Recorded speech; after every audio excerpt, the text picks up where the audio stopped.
Hi friends, Wes here, and the lighting might be a little extreme, but that's okay. I want to be out here. So for the next couple minutes or slightly more, I want to share with you something I care a lot about because I think you will too. The first multi-season television series about the life of Christ is called The Chosen. You've seen me sharing about it.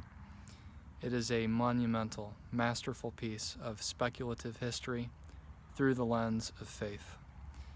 They are live streaming the entirety of season 1 for free right now. Tonight is episode 3. It's a standalone episode and a good entry point if you're unfamiliar with the show.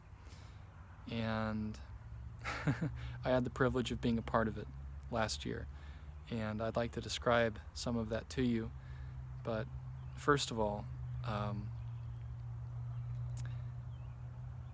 I don't think it's any exaggeration to say that in a similar way that the Sistine Chapel made a mark on the 15th century, The Chosen is making a mark on the 21st. Television is the modern medium, filmmaking essentially. And The Chosen is the latest incarnation of an artful expression of the things of faith, the things that were begun by those sacred texts and long before that, culture, the things that have resonated with us for thousands of years. And so The Chosen is absolutely beautiful. It's done with a purity and with an excellence that is refreshing. And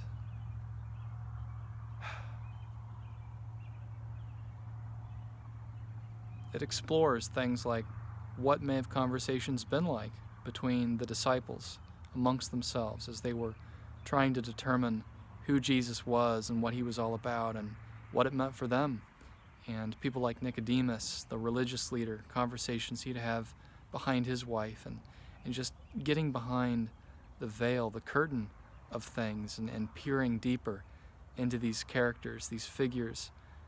It's absolutely beautiful. Is the series geared towards a 21st century audience? Absolutely. Yes, it is. Does it take liberties? Yes, absolutely it does. Is it to be held in the same regard as Scripture is for the believer? Of course not, but it is nonetheless what I would consider a sacramental experience because it is so powerful and it is so beautiful. And it is bringing about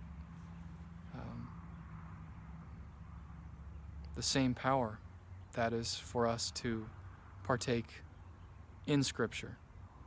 Scripture describes the same things that this series is describing. Only this series is expanding upon it, it's expounding upon it, much in the way that artists of old did, like the Sistine Chapel, creating works of art for us to grasp and strengthen our relationship with the ideas of faith through the tangibility of visualization and the beauty of the imagination. So that's what The Chosen is. And I've heard numerous people describe about how they feel closer to Jesus as a result of watching the show. It gives them, it imprints upon them a concept of Christ which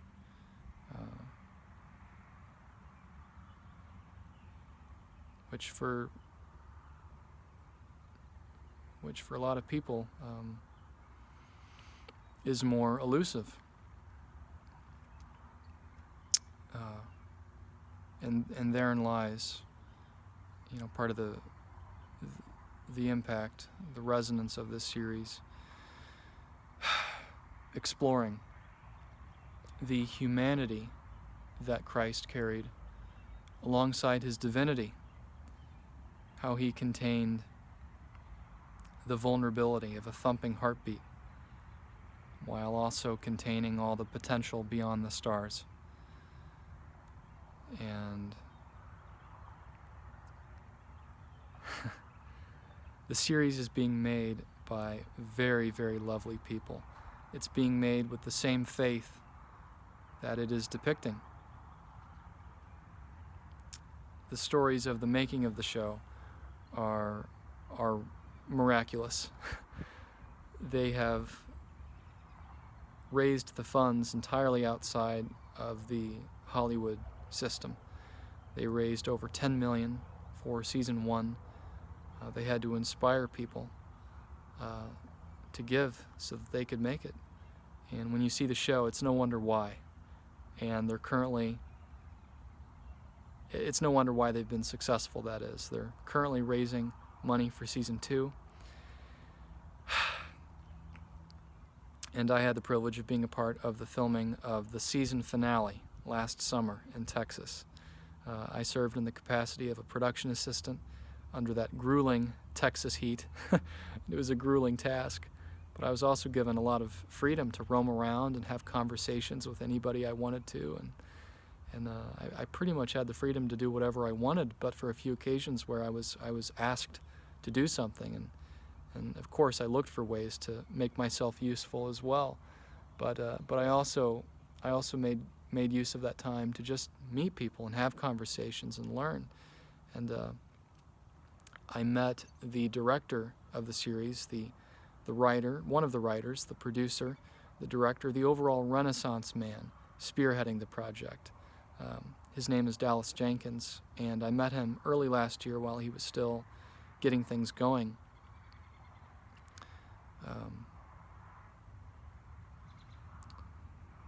He had completed several of the episodes at that point, but where The Chosen is today is not where it was then, and where it's going to be in a year is not where it is now. And so it's this tremendous journey that Dallas and company are a part of, that they're on, and that we get to be a part of. And he screened the first couple of episodes with the Heart of Illinois Christian Movie Central, which is put on by Rich Gerberding. And so I met Dallas afterwards, and one of my friends attended as well.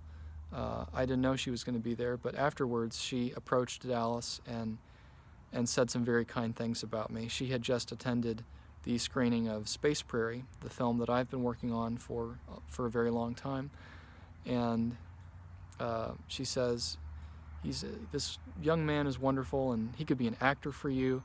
And Dallas looks at me and he goes, he's too white. He didn't look like that, but that's just me being funny. But I did introduce myself to him and express that I've been compelled by filmmaking all of my life, and I would love to have whatever opportunity he'd be willing to grant me. And so he graciously indulged my desire to have a meaningful experience, and he very easily could have dismissed me, but amidst his incredibly involving schedule, he made time for me and allowed me to be part of something extraordinarily special that I now get to share with you. So do tune in to The Chosen. They are streaming these episodes for free right now. The live streams contain behind-the-scenes material, and you'll get to know Dallas and a lot of the actors and other participants in the series. And also, right now, you can view the shows for free whenever you want.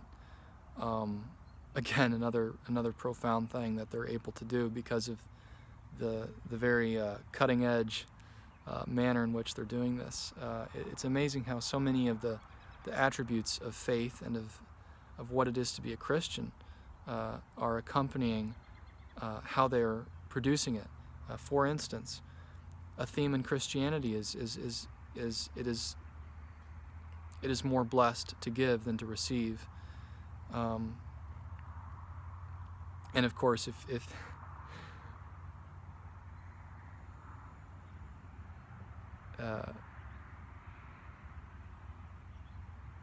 the way I believe we were created is so that to give is to receive, and to receive is to give. Mutuality. And that's what these producers are cultivating with how it's being financed. It's called pay it forward. And the whole idea is that you can pay for other people to view it for free. So that's how this show is funding itself. And of course they're taking donations and other means of fundraising too, but of raising money, but that's the primary thing that they're relying on right now, that they're pushing, and that's so beautiful. That's never been done before, insofar as I'm aware of. And yes, the performances are beautiful, the filmmaking is beautiful. There is an excellence and a blessing that is a part of this series, and I realize I'm about to exceed 11 minutes, but oh well. When you're passionate about something and you care a lot about something, it's hard not to be long-winded, at least in my case. I do want to share a story with you about my time on the set, if you'll permit me. Again, this was the season finale that I was a part of filming, if I didn't mention that. And it was Jesus conversing with the woman at the well. And after this long day of filming, the crew was at the base of the camp, and I was asked to ascend this gallant hill to retrieve a cooler from where the core of the filming had taken place underneath this tent where Jesus spoke with the woman at the well. And so I ascend this hill, and I'm the only one. I'm by myself, and I get to overlook this spectacular vista. And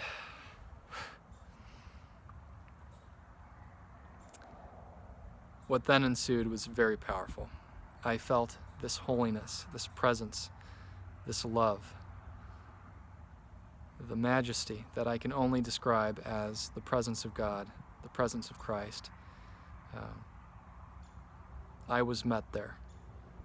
And it's certainly because of the things that were invoked by the performers, by that dialogue. It was sacred. It was absolutely sacred. And I felt the same spiritual weight, the same presence that I would feel when walking into a space consecrated for worship. The same, or at least similar, presence that I would feel when walking into a cathedral. And it was incredibly profound to me at the time, and I wrote about it in more detail. If you want to go through my archives and look back at my behind-the-scenes album that I put up last summer. But this is all the more striking to me after seeing the season finale, because Jesus is describing to the woman at the well about how a specific place of worship is not as important to God as filling us with himself, how God desires for us to be the temple that he fills. And so Jesus is describing those concepts to the woman at the well. And that's spectacular to me because of how I felt like I was in a holy, immense place of worship, like a cathedral, underneath this humble tent in this Texas ranch.